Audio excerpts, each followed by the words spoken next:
Hello students, आप सबको अपने चैनल साइंस जैसन में स्वागत करती हूँ। आज का ये वीडियो क्लास 10th का अध्याय 8 पढ़ेंगे। इससे पहले हम लोग अध्याय 8 आनुवंशिकता तक पढ़ चुके थे।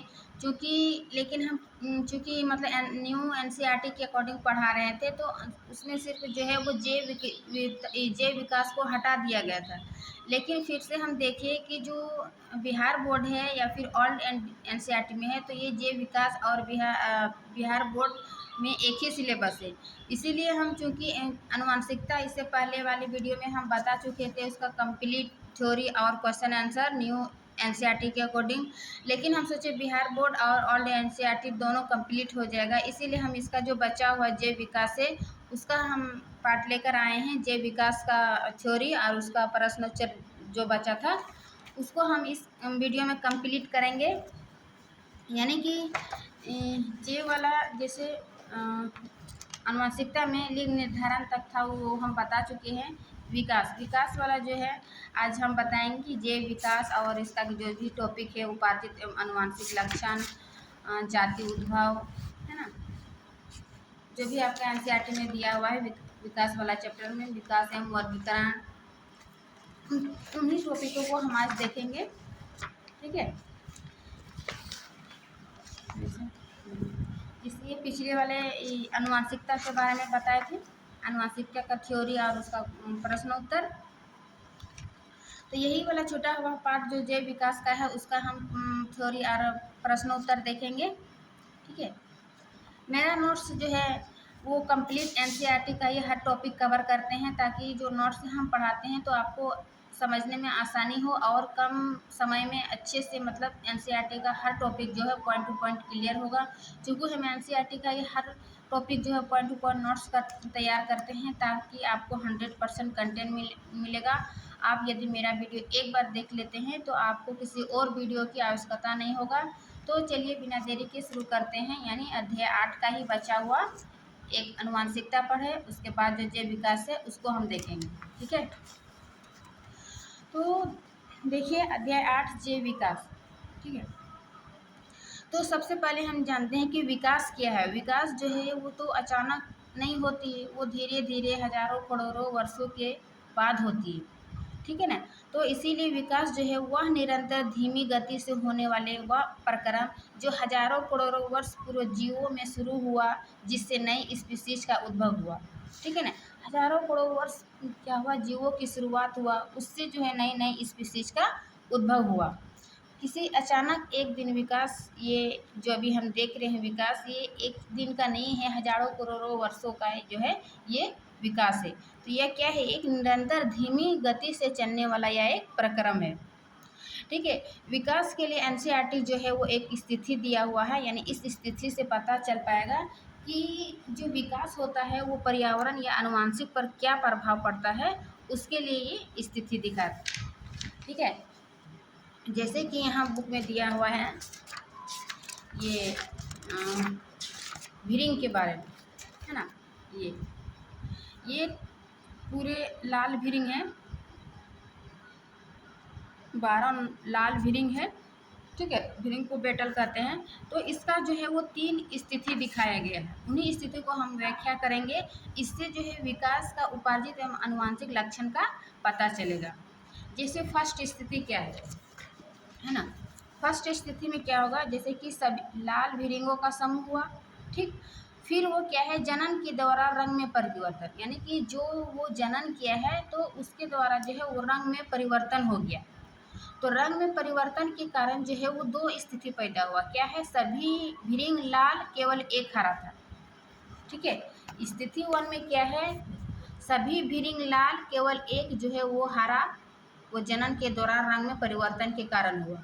ठीक है, तो एक भिरिंग हरा जो हुआ, फिर वो जनन किया तो संतति भिरिंग जो है हरा हुआ, क्योंकि हरा जनन किया तो वो क्या होगा, हरा ही होगा। फिर जो सभी भिरिंग लाल, केवल एक हरा था, तो कौवे द्वारा लाल भिरिंग का भक्षण, यानी ये जो कौवा जो है वो लाल लाल सुंदर देखकर वो क्या करता है, कौवा उसको भिरिंग का भक्षण कर देता था, यानी कौवा जो है वो खा लेता है। ठीक है, और भिरिंग, इससे क्या हुआ, लाल भिरिंगों की संख्या में कमी हो गया। ठीक है।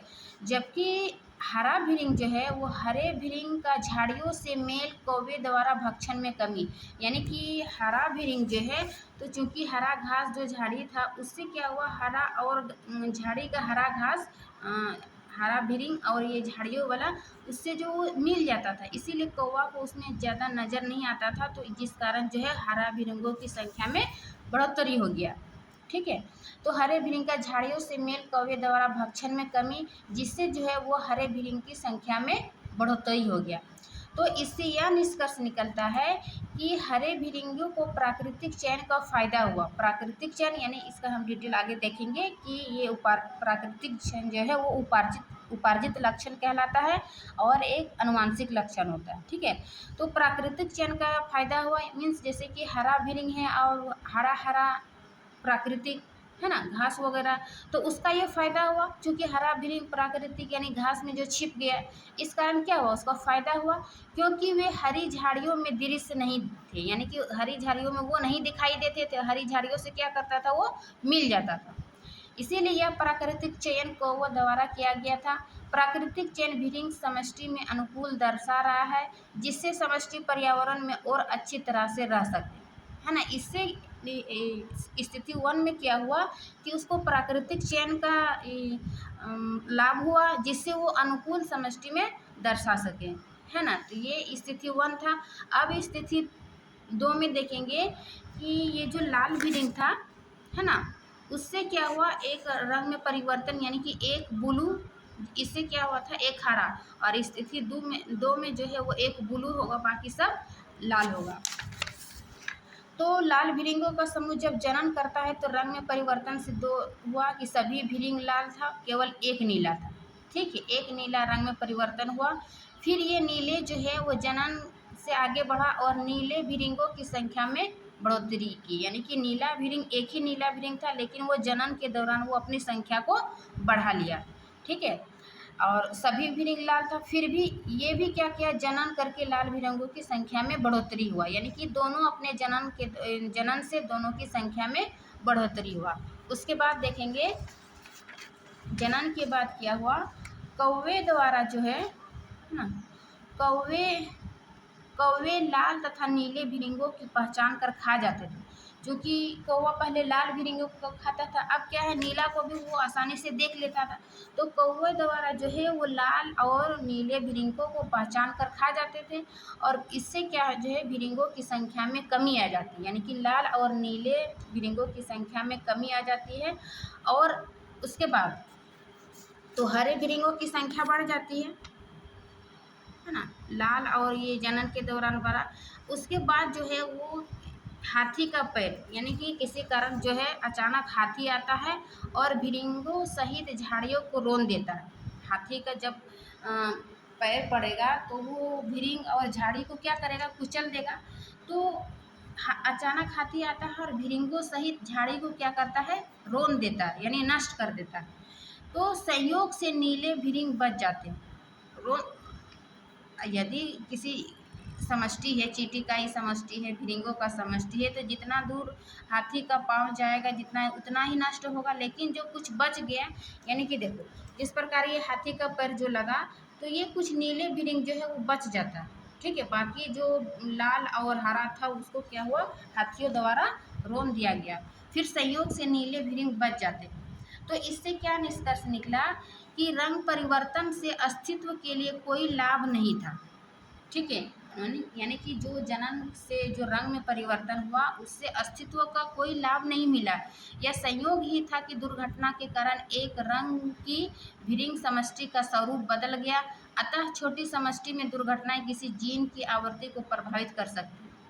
मतलब कोई भी दुर्घटना होगा तो इससे ये अस्तित्व का कोई लाभ नहीं होगा कि वो ग्रीन है या फिर रेड है या फिर ब्लू है।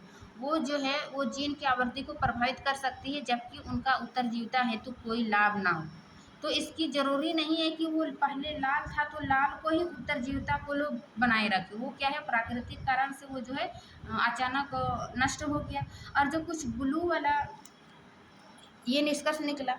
ठीक है, अब फिर जो कुछ ब्लू वाला जो बचेगा वो क्या करेगा, आगे वो जन्म से वो अपना ब्लू का ही संख्या बढ़ाएगा, ब्लू ही संख्या बढ़ेगा। फिर ये दूसरा हो गया। अब बचा ये तीसरा स्थिति, ठीक है। स्थिति तीसरा क्या बताता है कि जो लाल भिरिंग का समूह था वो भिरिंगों की आवाज़ झाड़ियों पादप रोग लग जाते। यानी कि ये देखो, ये लाल भिरिंगों का ये जो समूह था, तो ये जहाँ पर रहते थे, जहाँ पर इसका घास झाड़ी था, तो उसमें जो है वो पादप रोग लग जाता है। पादप रोग लगने से जो है उसकी संख्या में यानी क्या होगा, कमी आ जाएगा। यानी वो भिरिंग क्या खाते हैं, घास का ही, घास पादप वगैरह ये सब खाते हैं। तो जब वहाँ घास पादप ही नहीं रहेगा तो इसकी संख्या में क्या होगा, कमी हो जाएगी, यानी मरने लगेंगे भूखे से। तो वही क्या है, लाल भिरिंगों का समूह भिरिंगों की आवाज़ झाड़ियों पादप रोग लग जाते हैं, जिससे भिरिंगों की औसत भार में अल्प पोषित की वजह से कमी हो जाएगा। उसको पोषण नहीं मिलेगा, भोजन नहीं मिलेगा, तो उसको क्या होगा, उसकी संख्या में कमी हो जाएगा, वो मरने लगेगा, ठीक है। तो भिरिंगों की संख्या में जो है वो निरंतर गिरावट आने लगता है। फिर जो है पौधा का रोग समाप्त हो जाता है, यानी कि जब पादप रोग लगता है, फिर पादप रोग धीरे धीरे क्या होता है, वो समाप्त होने लगता है। तो फिर भिरिंगों की संख्या तथा भार में फिर से वृद्धि होने लगता है, ठीक है। तो इससे यह निष्कर्ष निकलता है कि भिरिंगों की संख्या में कोई आनुवांशिक परिवर्तन नहीं आता है। देखो, अभी इसलिए इतना स्थिति बताया गया है विकास में कि अभी तक जो देखे वो जीन से या आनुवांशिक से, यानी कि माता पिता से कोई संबंध रहा कि नहीं, माता पिता का रंग ब्लू था तो ब्लू ही आगे वृद्धि करेगा, वही आगे विकास करेगा, ऐसा कुछ परिवर्तन है। जितना भी हम देखें कि प्राकृतिक कारण, कोई कौवे को भक्षण कर रहा है, तो कोई हाथी रोक दिया, तो प्लांट रोग लग गया, तो ये क्या था, ये आनुवांशिक परिवर्तन नहीं था, ये क्या था, जनसंख्या में प्रभाव कुछ समय के लिए पर्यावरण के कारण आया था, है ना। जो भी हमारे आसपास पर्यावरण में हुआ था, यानी हाथी आया था, कौवे भक्षण किया था, ये सभी स्थिति जो है वो पर्यावरण के कारण आया था, ठीक है। तो यही विकास का स्थिति दर्शा गया है कि किस प्रकार जो हमारे समष्टि है, आसपास के समुदाय के लोग हैं, समूह हैं, उसको प्राकृतिक और आनुवांशिक परिवर्तन किस प्रकार प्रभावित करता है, तो उसके लिए ये स्थिति दर्शाया गया था एनसीईआरटी में। तो ये था विकास का, यानी पर्यावरण पर क्या प्रभाव पड़ता है उसका 3 स्थिति देखें। अब इसी से संबंधित निकलता है कि उपार्जित एवं आनुवांशिक लक्षण, यानी कि उपार्जित लक्षण एवं आनुवांशिक लक्षण क्या है, ठीक है। तो उपार्जित लक्षण का जो है वो लेमार्क ने दिया था 1809 में, ठीक है। और जबकि आनुवांशिक लक्षण को जो है वो चार्ल्स रॉबर्ट डार्विन ने दिया था। चार्ल्स रॉबर्ट डार्विन ने, ये इसका एक पुस्तक है द ओरिजिन ऑफ स्पीसीज, इसी में इन्होंने आनुवांशिक लक्षण का जिक्र किया था, ठीक है।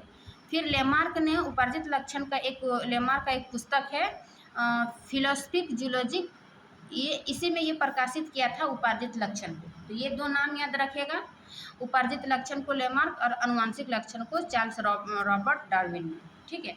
अब हम जानते हैं कि ये उपार्जित लक्षण और आनुवांशिक लक्षण में क्या अंतर है दोनों में, ठीक। तो उपार्जित लक्षण में देखेंगे कि ये लक्षण जो है वो जीवों द्वारा अपने जीवन में प्राप्त किए जाते हैं, यानी कि ये जो है पर्यावरण से उपार्जित करते हैं लक्षण, ये अपने जीवन में जो है अपने जीवन में प्राप्त किए जाते हैं। जबकि आनुवांशिक लक्षण जो है, ये लक्षण जीवों की वंशानुगत प्राप्त होते हैं, यानी कि माता पिता से स्थानांतरित होते, वंशानुगत प्राप्त होते आनुवांशिक लक्षण, ठीक है। फिर इसका दूसरा पॉइंट है कि ये जनन कोशिकाओं के डीएनए में कोई अंतर नहीं लाते, वो अगले पीढ़ी को वंशानुगत या स्थानांतरित नहीं होते। उपार्जित लक्षण जो है, जो कि पर्यावरण से प्राप्त करते हैं, तो इसकी जो जनन कोशिका, इसके डीएनए में कोई अंतर नहीं होगा, ये क्या होगा, अगले ना अंतर नहीं होगा, तो ये अगले पीढ़ी या वंशानुगत या स्थानांतरित नहीं होगा, ठीक है। जबकि जो आनुवांशिक लक्षण है ये जनन कोशिकाओं में घटित होते हैं तथा अगली पीढ़ी में स्थानांतरित होता है। चूंकि ये आनुवांशिक लक्षण है तो ये क्या होगा, अगली पीढ़ी में पीढ़ी दर पीढ़ी स्थानांतरित होता है।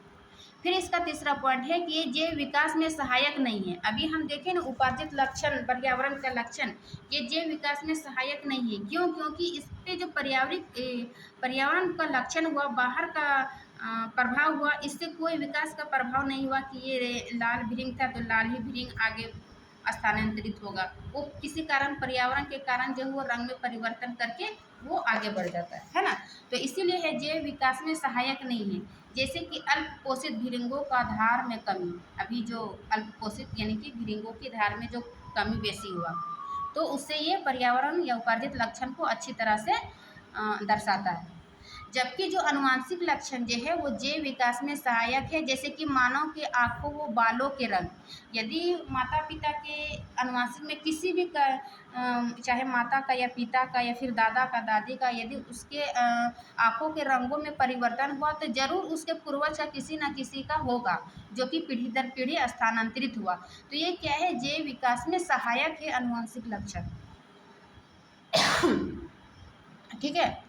उसके बाद हम जानेंगे कि जाति उद्भव जो है वो किस प्रकार होता है ना, यानी कि जाति उद्भव वो किस प्रकार होता है। तो इसके लिए जो है वो जीन प्रवाह होता है। जीन प्रवाह क्या है कि उन दो समष्टियों के बीच, यानी समष्टि हो गया एक प्रकार के समूह, पॉपुलेशन जो भी है ना, बहुत सारे समूह एक साथ रहते हैं, तो जो है उन दो समष्टियों के बीच होता है जो पूरी तरह से अलग नहीं हो पाती है किंतु आनुवांशिक रूप से अलग अलग है। जैसे कि हम मनुष्य हो गया, ये जंतु हो गया, वो हम लोग एक ही समष्टि के बीच रहते हैं, लेकिन वो क्या है पूरी तरह से हम लोग अलग नहीं हैं, है ना। आनुवांशिक रूप से जो है वो अलग अलग है, वो जीन अनुवांशिक गुण के कारण जो है वो कुछ न कुछ अंतर होता है। तो ये जीन प्रवाह के कारण जो है वो जाति विकास उद्भव जो है वो संभव है। जैसे कि उप समष्टि यानी कि स्थानीय समष्टि एक ले लेते हैं और एक है अप्रवासी। अप्रवासी यानी कि जो कि दूसरे देशों से या दूसरे जगह से आके हमारे देशों में रहते हैं, तो उसको क्या कहते हैं, अप्रवासी। तो कुछ जंतु एक ही जगह जो रहते हैं स्थानीय स्थानीय कहलाएगा, और कुछ जो अप्रवासी भी आके हमारे समूह में ही रहने लगता है, तो ये हो गया उप समष्टि अप्रवासी। जब ये दोनों जनन करेगा, है ना, तो इसके जो है जीन प्रवाह, है ना, जीन प्रवाह में क्या होगा, परिवर्तन होगा, यानी कि स्थानीय समष्टि में विभिन्नता आएगी। चूँकि ये दो अलग अलग जीन हो गया, तो उसके जीन में यानी कि उसके पीढ़ी में जो है वो विभिन्नता देखने को मिलेगी। इसी प्रकार से विभिन्नता यानी कि जाति उद्भव उद्भव किस प्रकार होता है, तो ये विभिन्नता के कारण ही जाति उद्भव होता है। इसके लिए फिर है शब्द की अनुवांशिक विचलन। अनुवांशिक विचलन क्या है कि जो जीन में जो है वो अचानक परिवर्तन हो जाता है। तो जैसे कि किसी एक समष्टि की उत्तरोत्तर पीढ़ी, यानी कि एक पीढ़ी के बाद जो उसकी पीढ़ी है उसमें जो जीन्स की परंपरता से अचानक परिवर्तन का उत्पन्न होना, वो क्या कहलाता है, अनुवांशिक विचलन। जैसे कि हम यहाँ इंडिया के हैं, ठीक है, और कोई एक अफ्रीका से शादी कर लेगा, तो अफ्रीका के लोग और इंडिया के लोग में तो कुछ विभिन्नता है ना। तो उसी प्रकार जो है विभिन्नता में क्या होगा, अनुवांशिक विचलन में क्या हुआ कि एक अलग पीढ़ी और दूसरी पीढ़ी से यदि हम उससे जनन होगा, तो वो क्या होगा, उससे जीन में परिवर्तन होगा, विभिन्नता आएगी, उसके जीन में अचानक परिवर्तन होगा। तो इसी को क्या कहेंगे, अनुवांशिक विचलन। और ये एक जीन प्रवाह का ही है जो कि जाति विकास में सहायक है। ठीक है।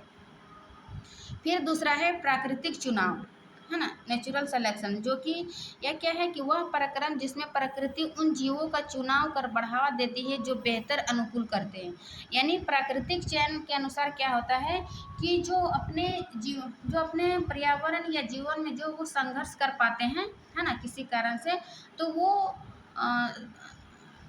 अनुकूल जो है उसके अनुसार वो बढ़ जाता है, यानी कि जीवित रह पाता है, प्राकृतिक चयन हो लेता है ना। तो वे है प्राकृतिक चयन। फिर दूसरा है भौगोलिक पृथक्करण। भौगोलिक पृथक्करण क्या है कि भौगोलिक जैसे कि नदी पहाड़, है ना, तो जनसंख्या में नदी पहाड़ आदि के कारण आता है, इससे दो उप समष्टि के मध्य अंतर्जनन नहीं हो पाता है। तो ये क्या है, भौगोलिक पृथक्करण। ठीक है। अब जो अनुवांशिक विचलन है उसको हम अच्छे से समझते हैं, है ना, उसका डिटेल अनुवांशिक विचलन, चूँकि लॉन्ग क्वेश्चन में कभी कभी पूछ दिया जाता है, तो देख लीजिए। ये जो अनुवांशिक विचलन यानी कि समष्टि, इसको क्या बोलेंगे, जेड समष्टि जो है, इसको उप समष्टि एक Z1 मानते हैं और एक उप समष्टि इसको Z2 मानते हैं। ठीक है।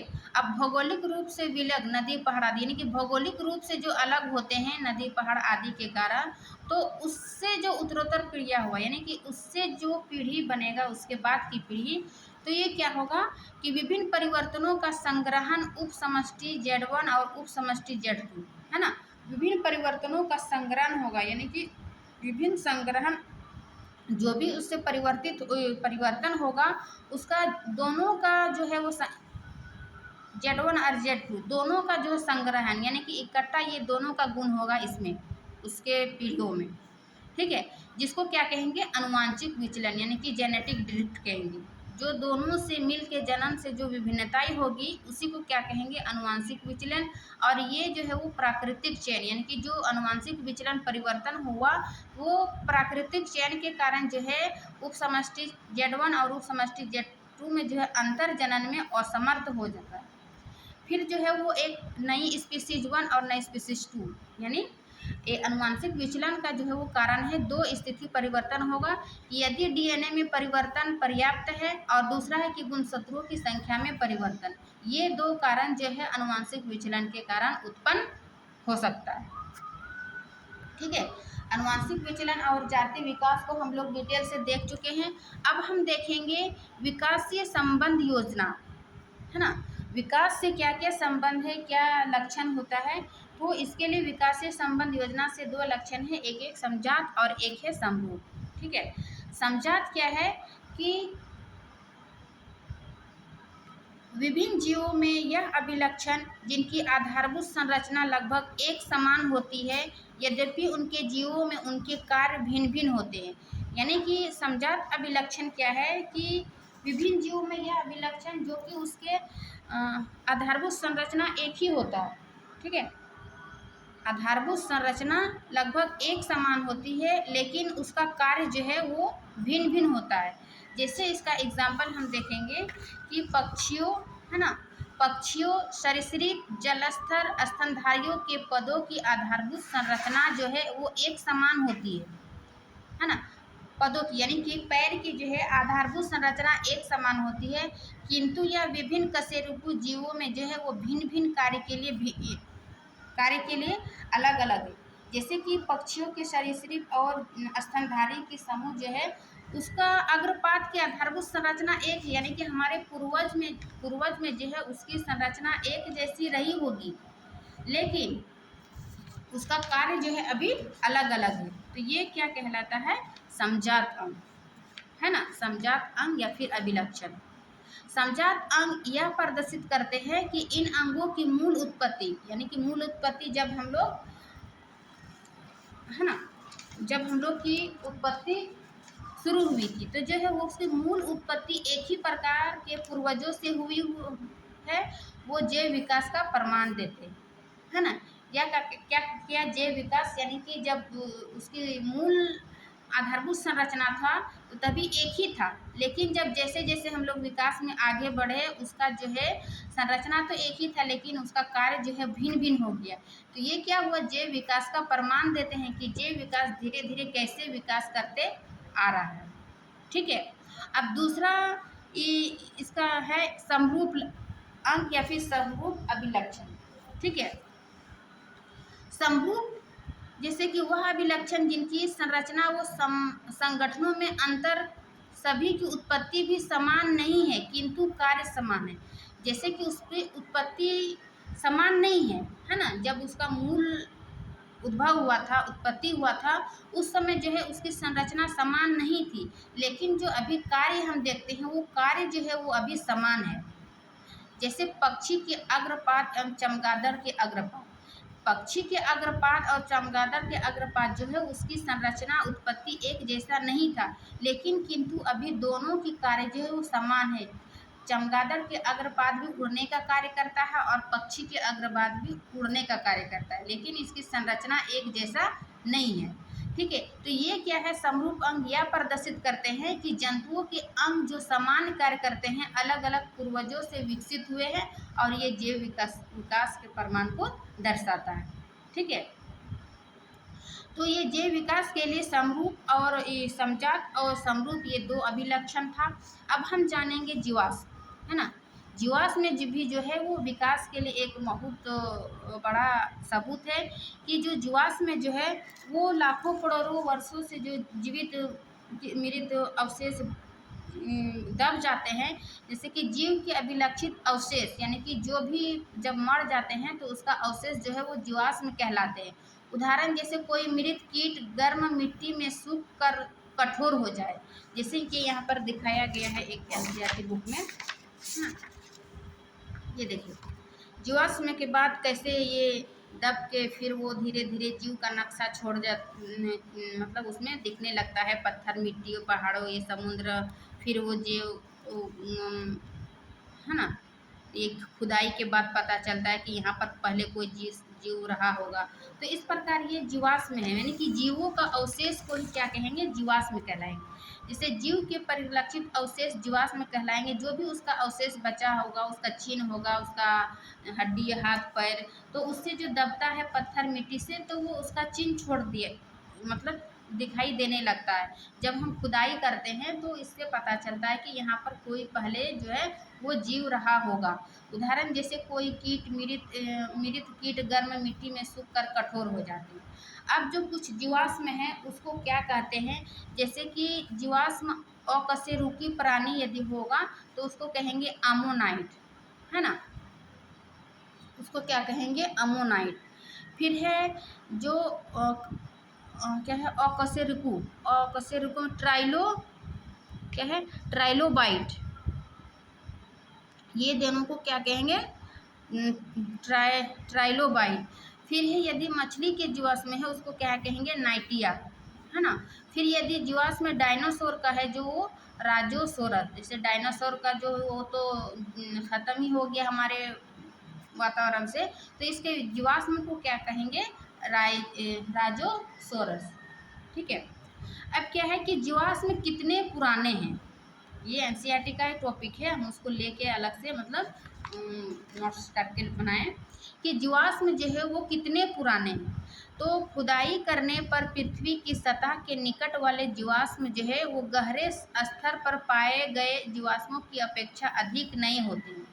यानी कि खुदाई करने पर जो पृथ्वी की सतह के निकट वाले जीवाश्म है वो गहरे स्तर पर पाए गए जीवाश्म के अपेक्षा जो है वो अधिक नहीं है।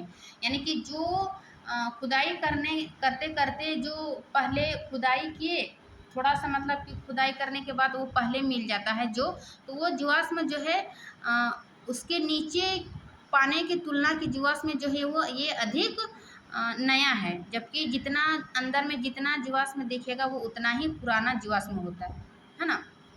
तो ये कि कितने पुराने हैं, तो इस प्रकार ये अंदाज़ा लगाते हैं कि जब खुदाई करते हैं तो कितना अंदर है, कितना ऊपर है। ठीक है।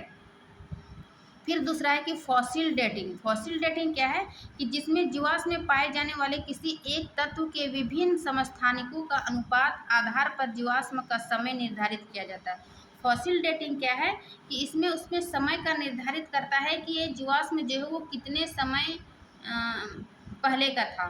ठीक है। जिसमें जीवाश्म पाए जाने वाले किसी एक तत्व की विभिन्न समस्थानिकों का अनुपात के आधार पर निकालता है कि जीवाश्म का समय निर्धारित होता है उससे। ठीक। तो ये था जीवाश्म के बारे में। अब है विकास एवं वर्गीकरण, तो ना जो विकास पढ़े उसका वर्गीकरण मतलब कैसे करते हैं, विकास एवं वर्गीकरण। तो विकास एवं वर्गीकरण जो है वो दोनों आपस में जुड़े हैं, यानी कि दोनों आपस में जो है जुड़े हुए हैं। जैसे कि फर्स्ट नंबर है कि जीवों का वर्गीकरण उनके विकास के संबंधों का प्रतिबिंब है, यानी कि जीव का वो जो वर्गीकरण है उसके विकास के संबंध का प्रतिबिंब है ना, छाया है। फिर दूसरा है कि दो स्पीशीज के मध्य जितने अधिक अभिलक्षण समान होंगे उनका संबंध भी उतना ही निकट होगा। यानी कि जब दो स्पीशीज के मध्य जितना अधिक अभिलक्षण, जितना उसके अभिलक्षण समान होंगे वो उनका जो है संबंध उतना ही निकट होगा, है ना। दोनों के बीच जितना लक्षण समान होगा दोनों के बीच भी संबंध उतना ही निकट होगा। तो यही है विकास एवं वर्गीकरण जो है दोनों आपस में जुड़ा है। फिर इसका तीसरा पॉइंट है कि जितनी अधिक समानताएं उनमें होगी उनका उद्भव भी निकट अतीत में समान पूर्वजों से हुआ होगा। यानी कि जितनी अधिक समानताएं वो समष्टि में होगी उनका उद्भव भी निकट अतीत के समान पूर्वजों से हुआ होगा। ठीक है। फिर है इसका चौथा पॉइंट कि जीवों के मध्य समानताएं हमें उन जीवों को एक समूह में रखने और उनके अध्ययन का अवसर प्रदान करती है। ठीक है। यानी कि जीवों के मध्य जो समानताएं हैं वो हम जीवों का एक समूह और उनके अध्ययन के लिए एक जो है वो एक अवसर प्रदान करती है। तो ये थी विकास एवं वर्गीकरण में क्या संबंध है। अब विकास के चरण, यानी कि विकास क्रमिक रूप से अनेक पीढ़ियों में हुआ। विकास जो है वो अनेक क्रमिक रूप से, यानी कि एक के बाद क्रमिक रूप से अनेक पीढ़ियों में हुआ। जैसे फर्स्ट है कि योग्यता के लाभ। योग्यता के लाभ में क्या हुआ है कि आँख का विकास, जटिल अंगों का विकास डीएनए में मात्र एक परिवर्तन द्वारा संभव नहीं है, ये क्रमिक रूप से अनेक पीढ़ियों में होता है। यानी कि अचानक किसी एक पीढ़ी में परिवर्तित नहीं होगा, वो क्या होगा, क्रमिक रूप से अनेक पीढ़ियों में आता है। जैसे कि प्लेनेरिया में अति सरल आँख होती है, ठीक है, लेकिन कीटों में जटिल आँख होती है और मानव में द्विनेत्री आँख होती है। तो ये जो है शुरू में क्रमिक रूप से धीरे धीरे विकास में जो है उसमें परिवर्तन आया है, ठीक है। यही बोला कि उसके योग्यता के लाभ यानी उसके आँख का विकास। फिर है दूसरा गुणता के लाभ। गुणता यानी गुण, इसके पंखों का विकास। जैसे पंख पर क्या है कि ठंडे मौसम में उष्मारोधन के लिए विकसित हुए थे, यानी कि ठंड के दिनों में जो है उसको गर्मी प्रदान करे, इसलिए वो पंख विकसित हुआ था। लेकिन कालांतर में उड़ने के लिए भी उपयोगी हो गए। लेकिन अभी जो है वो पंख ठंड के दिनों में उष्मा भी प्रदान करती है और फिर पक्षियों को उड़ने के लिए भी ये उपयोगी है। ये इस प्रकार ये इसके गुण के कारण जो है वो पंखों का विकास हुआ। उदाहरण जैसे कि डायनासोर के पंख थे पर पंखों से उड़ने में समर्थ नहीं थे, है ना। पक्षियों ने परों को उड़ने के लिए अपनाया, तो ये इसके गुण के कारण जो है इसके पंखों में विकास हो जाता है। तो इस प्रकार ये इसका विकास के चरण। अब हम जानेंगे विकास से ही आगे बढ़ता है ये कृत्रिम चयन, है ना। बुक में है दिया हुआ कृत्रिम चयन, ठीक है। कृत्रिम चयन क्या है कि बहुत अधिक भिन्न दिखाई देने वाली संरचना एक समान परिकल्प में विकसित हो सकती है, ठीक है। कि बहुत अधिक जो विभिन्नता देखने को भिन्न देखने वाली संरचना एक समान परिकल्प विकसित हो सकती है। जैसे कि 2000 वर्ष पूर्व मनुष्य जंगली गोभी को एक खाद्य पौधे के रूप में उगाता था तथा उसने चयन द्वारा इससे विभिन्न सब्जियां विकसित की, इसे कृत्रिम चयन कहते हैं। यानी कि प्रारंभ में जो है वो ये जो गोभी था, है ना, जंगली गोभी, इसको सिर्फ खाद्य पदार्थ के रूप में एक ही गोभी को पता था कि ये जंगली गोभी है। लेकिन जब विकास जैसे जैसे आगे बढ़ा, इसका जो है विभिन्न वैरायटी बढ़ गया। क्या क्या बढ़ गया, जैसे गांठ गोभी, फूल गोभी, ब्रोकली, गोभी, लाल गोभी, केल, ये सब क्या है, ये जंगली गोभी का है विभिन्न रूप का जो धीरे धीरे विकसित हुआ। तो ये कृत्रिम चयन था, है ना। देखिए गांठ गोभी जो फूले हुए भाग को गांठ गोभी कहते, फिर ब्रोकली पुष्प की वृद्धि को वृद्धि रोकना, है ना। फिर है फूल गोभी, बंद पुष्प गोभी, पत्तियों के बीच की दूरी में कमी, केल केवल चौड़ी पत्तियां। तो ये सब क्या था, केवल प्रारंभ में हम एक ही जान रहे थे कि ये गोभी है, खाने योग्य है, खाद्य पदार्थ है। लेकिन ये धीरे धीरे चयन होकर विकसित होकर क्या हुआ, वो विभिन्न वैरायटी बन गया जो कि विभिन्न में हम लोग यूज करते हैं। तो ये था क्या है, जंगली गोभी का विकास।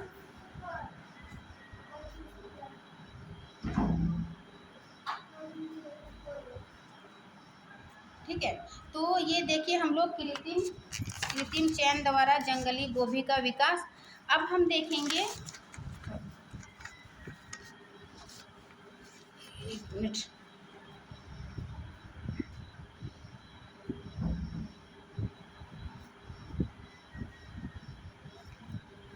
अब हम देखेंगे ये जो आणविक जाति वृत्त है ना। आणविक जाति यानी कि यह इस प्रकार विचार पर निर्भर करता है कि जनन के दौरान जो डीएनए में होने वाली परिवर्तन ये विकास की आधारभूत घटना है, ठीक है। यह इस विचार पर निर्भर करता है कि जनन के दौरान जो डीएनए में होने वाली परिवर्तन है वो विकास की आधारभूत घटना है।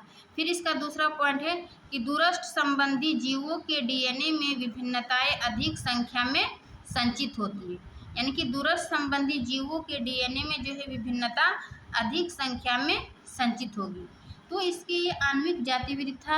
अब हम देखेंगे मानव विकास, यानी कि मानव में किस प्रकार हुआ। अभी तक तो हम देखे कि कीड़ों में पर्यावरण अनुवांशिक का क्या लक्षण था, जंगली गोभी का विकास देखे। अब हम देखेंगे मानव विकास, यानी मानव में विकास में किस प्रकार परिवर्तन हुआ। तो मानव विकास के अध्ययन के मुख्य साधन है, इससे हमें पता मतलब मानव विकास कहाँ से प्राप्त होता है। तो इसके अध्ययन के लिए मुख्य साधन है उत्खनन। उत्खनन यानी कि खुदाई, है ना। उससे पता चलता है कि मानव विकास में क्या क्या था, जैसे कि मोहनजोदड़ो, ये सब का खुदाई हम लोग हिस्ट्री में पढ़ते हैं। उस सब मानव का जो है संस्कृति, रहन सहन क्या क्या था, तो ये उत्खनन से एक पता चलता है मानव के बारे में, मानव विकास के बारे में। फिर दूसरा है समय निर्धारण, यानी कि उससे खुदाई से जो है वो, जैसे हम जीवाश्म का पता किए थे कि जो पहले निकलेगा वो अधिक नहीं, जो जितना अंदर खुदाई होगा, जितना अंदर मिलेगा वो पुराने, और एक फॉसिल डेटिंग था, उससे जो है वो समय निर्धारित करते करते थे। तो ये जो है समय निर्धारण भी दूसरा अध्ययन की विधि है। फिर तीसरा है कि डीएनए अनुक्रम का निर्धारण, यानी कि डीएनए के अनुक्रम में से जो इसका निर्धारण कर पाते थे कि ये पुराना, मतलब कि मानव विकास के अध्ययन में क्या साधन था। फिर चौथा है जीवाश्म अध्ययन, है ना, जीवाश्म अध्ययन से भी हम मानव विकास को देख सकते हैं।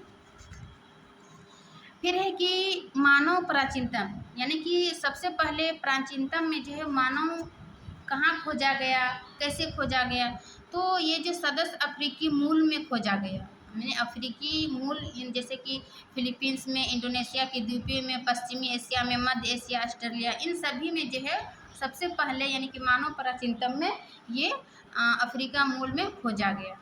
जैसे कि मनुष्य जो है जैसे विभिन्न समूह समूह कभी आगे वो पीछे गए, है ना।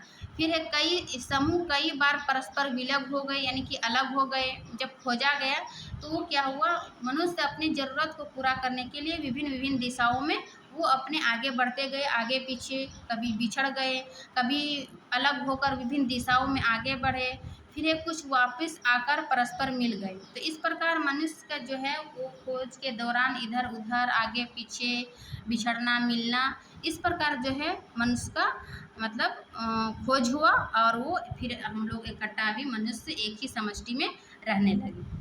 ठीक है, तो ये थी विकास का जो छूटा हुआ था, यानी कि ओल्ड एनसीईआरटी, और जो कि बिहार बोर्ड का है, तो उसको भी हम कंप्लीट कर चुके हैं। तो कि आप, चूँकि आपको जो ओल्ड एनसीईआरटी आप लोग पढ़ रहे हैं और बिहार बोर्ड, तो भी दोनों आपका एक ही वीडियो में आपका तैयारी हो जाएगा।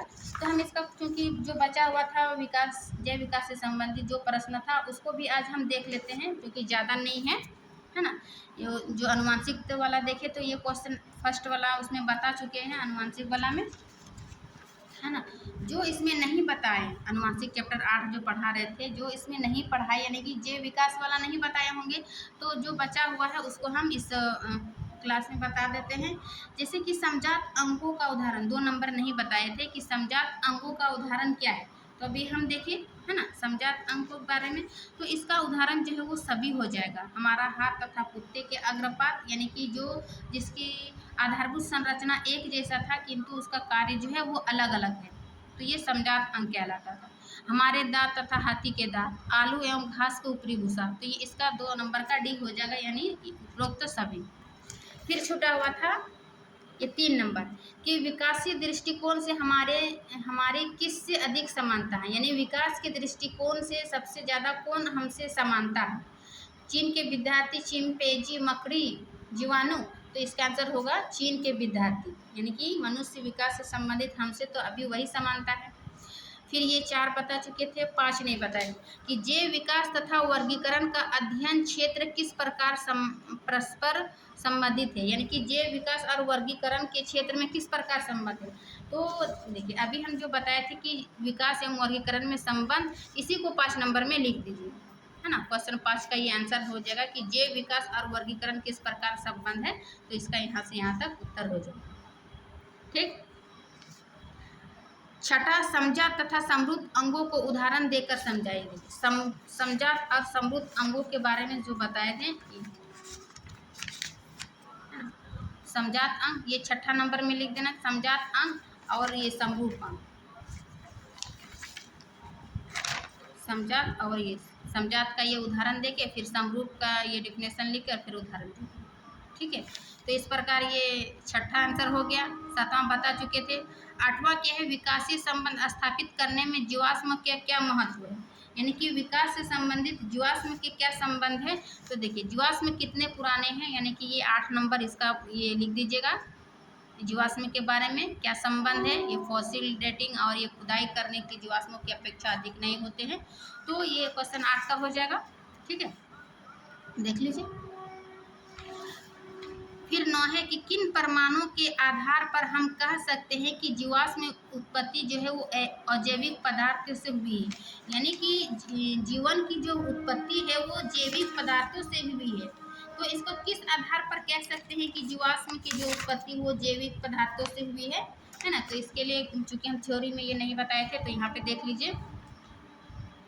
एक वैज्ञानिक था स्टैनली एल मिलर, ठीक है, मिलर, स्टैनली एल मिलर एवं हेराल्ड सी उरे द्वारा 1953 में किए गए प्रयोग के आधार पर, यानी कि स्टैनली एल मिलर और हेराल्ड सी उरे द्वारा जो 1953 में एक प्रयोग किया था, ठीक है, इस प्रयोग के आधार पर इसकी पुष्टि की जा सकती है कि उन्होंने कृत्रिम रूप से ऐसे वातावरण को निर्मित किया, यानी कि उसने प्रयोग में एक ऐसे वातावरण को निर्मित किया जो संभवतः प्राचीन वातावरण के समान था।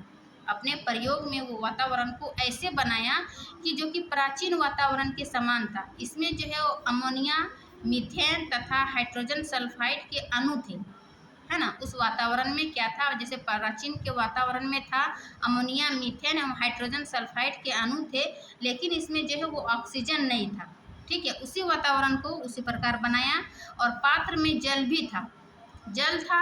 इसे 100 डिग्री सेल्सियस से कुछ कम ताप पर रखा गया, ठीक है। गैसों के मिश्रण में चिंगारियां उत्पन्न की गई। जैसे था कि प्राचीन में जो है वो हमारा वातावरण या पर्यावरण जो है वो एक आग का गोला था और उसी में जो जितना भी गैस जो है वो चिंगारियों से गैस को मतलब बिछड़ बिछड़ के अमोनिया ये सब गैस का निर्माण हुआ। उसके बाद जो प्रोटीन ये सब का निर्माण करके जो हमारे जीवन है वो क्या है, वो एक क्या बोला कि अजैविक पदार्थ से बना है। तो किस प्रकार, तो इसी प्रकार की चिंगारियाँ उत्पन्न की गई। जैसे आकाश में बिजली एक सप्ताह के बाद 15% कार्बन यानी कि मीथेन से सरल कार्बनिक यौगिकों में परिवर्तित हो गए। इनमें एमिनो एसिड भी संश्लेषित हुए, है ना। इससे क्या जो है एमिनो एसिड भी बना। इससे प्रोटीन की अणुओं का निर्माण होता है। एमिनो एसिड जो है वो प्रोटीन का एक अणु है, यानी कि बहुत सारे एमिनो एसिड मिलकर प्रोटीन का निर्माण होता है। तो चूंकि एमिनो एसिड का निर्माण हुआ तो अब हम जानते हैं कि प्रोटीन जो है वो जीवन का आधार है। प्रोटीन हमारे शरीर में जो है वो जीवन का आधार है। इसीलिए अतः हम कह सकते हैं कि जीवन की उत्पत्ति जो है वो अजैविक पदार्थ यानी कार्बनिक पदार्थ से हुई है, अकार्बनिक पदार्थों से हुई है ना। ये भी एक मतलब प्रयोग है कि हमारे जीवन जो है वो अजैविक पदार्थ या फिर अकार्बनिक पदार्थ से हुई है। कैसे, क्योंकि पहले जो है वो एमिनो एसिड का निर्माण हुआ था और एमिनो एसिड जो है वो प्रोटीन के अणुओं, बहुत सारे एमिनो एसिड मिलकर प्रोटीन का निर्माण होता है और प्रोटीन हमारे जीवन का आधार है। इसीलिए हम जो है जीवन को क्वेश्चन में बोल रहा है कि परमाणु के साथ हम कह सकते हैं कि जीवन की उत्पत्ति अजैविक पदार्थों से हुई है। तो ये स्टैनली एल मिलर एवं हेराल्ड सी द्वारा 1953 में ये प्रयोग किया गया था। उस प्रयोग में पाया गया कि एमिनो एसिड जो है वो प्रोटीन के अणुओं का निर्माण होता है, ये हमारे जीवन के लिए आधार है। तो इसके आधार पर हम कह सकते हैं, ठीक है। ये हो गया 9, 10 बता चुके थे, 11 संतति एवं नर ये भी बता चुके थे। बचा 12 क्या है कि केवल वे विभिन्नताएं जो किसी एकल जीव यानी व्यष्टि के लिए उपयोगी होती है, समष्टि में अपना अस्तित्व बनाए रखती है। क्या आप इस कथन से सहमत है, क्यों एवं क्यों नहीं। यानी कि इसका कहने का अर्थ है कि केवल वे विभिन्नताएं जो किसी एकल जीव के लिए उपयोगी है, समष्टि में अपना अस्तित्व बनाए रखती है। क्या आप इस मतलब कोई एकल जीव जो है वो समष्टि को बनाए रखने के लिए उपयोगी है, उसका क्या अवस्थित है, क्या इस कथन से आप सहमत है। तो इसका आंसर होगा हाँ, क्योंकि वे विभिन्नताएं जो किसी एकल जीव के लिए उपयोगी होती है, समष्टि में अपना अस्तित्व बनाए रखती है। उत्तरजीविता में लाभ वाली विभिन्नताओं का ही प्राकृतिक चयन होता है, यानी कि जो प्राकृतिक चयन उत्तरजीविता में जो लाभ अनेक उसके वातावरण के अनुसार, वही क्या है प्राकृतिक चयन होता है। इससे एक उदाहरण द्वारा समझा जा सकता है।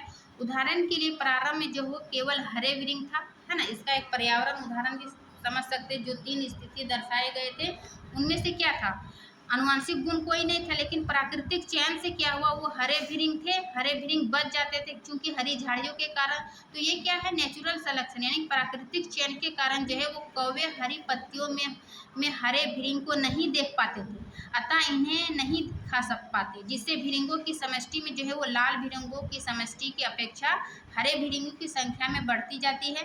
अर्थात लाल भृंग तथा नीले भृंग की तुलना में हरे भृंग की उत्तरजीविता यानी सर्वाइकल के लिए लाभ है ना।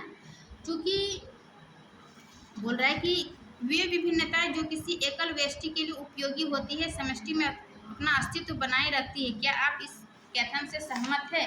तो हाँ, क्योंकि देखिए कि हरे भृंग जो है, लाल भृंग था जो, वो जनन के दौरान रंग में परिवर्तन करके 3 स्थिति पैदा किया, जिससे वो प्राकृतिक चयन के कारण, यानी कि किसी को हाथी रोन दिया, किसी को पादप रोग लग गया, और वो कौवे द्वारा जो भक्षण किया था, इससे जो है वो फिर भी वो अपने उत्तरजीविता को किसी कारण से बच जाता है, और वो अपने जनन के दौरान जो है वो अपनी भृंगों की संख्या जो बढ़ा लेती है।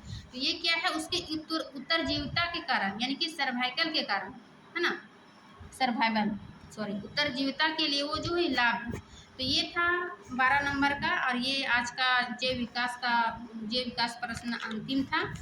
इसी के साथ ये वीडियो समाप्त करती हूँ। उम्मीद करती हूँ कि ये वीडियो आप लोग के लिए अच्छी लगी होगी। यानी कि जो भी बचा है, चूँकि हम न्यू एनसीईआरटी के अकॉर्डिंग पढ़ा रहे थे, तो अब हम देख रहे हैं कि ओल्ड एनसीईआरटी और बिहार बोर्ड का जो साइंस है वो सेम ही है। इसीलिए हम सोचे कि एक ही वीडियो में हम बिहार बोर्ड का भी तैयारी हो जाएगा, और प्लस जो एनसीईआरटी का तैयारी कर रहे हैं, आप चाहे क्लास 10th में हो, या फिर बीपीएससी टीआरई 4 की तैयारी कर रहे हैं, या फिर आप एस्टेट की तैयारी कर रहे हैं, या आप किसी भी एग्ज़ाम का कॉम्पिटिटिव एग्ज़ाम का तैयारी कर रहे हैं, तो ये वीडियो आपके लिए काफ़ी हेल्पफुल होगा। क्योंकि जो थ्योरी पढ़ने के बाद जब आप एमसीक्यू लगाइएगा, क्वेश्चन आंसर लगाइएगा, तो आपको समझने में बेहतर होगा, है ना, और आप एग्ज़ाम में अच्छा कर पाइएगा। तो इसी के साथ वीडियो समाप्त करती हूँ। वीडियो अच्छी लगी तो लाइक एंड सब्सक्राइब जरूर करिए। मिलते हैं इसके नेक्स्ट क्लास में, है ना। इसके नेक्स्ट क्लास में जैसे बायोलॉजी वाला चैप्टर और केमिस्ट्री खत्म हो गया, इसके नेक्स्ट वीडियो में हम प्रकाश परावर्तन तथा अपवर्तन यानी फिजिक्स का पार्ट लेकर आएंगे, क्योंकि ये सबसे क्लास 10 में जो है फिजिक्स का सबसे लंबा चैप्टर यही है, प्रकाश का परावर्तन तथा अपवर्तन, ठीक है। और इसमें फिजिक्स में जो है वो नंबरिकल भी होता है, तो चूंकि हम एक बार इसका थ्योरी लेकर आएंगे, फिर इसका नंबरिकल पार्ट क्वेश्चन आंसर देखते हैं, लेकर आते हैं। तो चलिए मिलते हैं नेक्स्ट क्लास में, तब तक के लिए थैंक यू।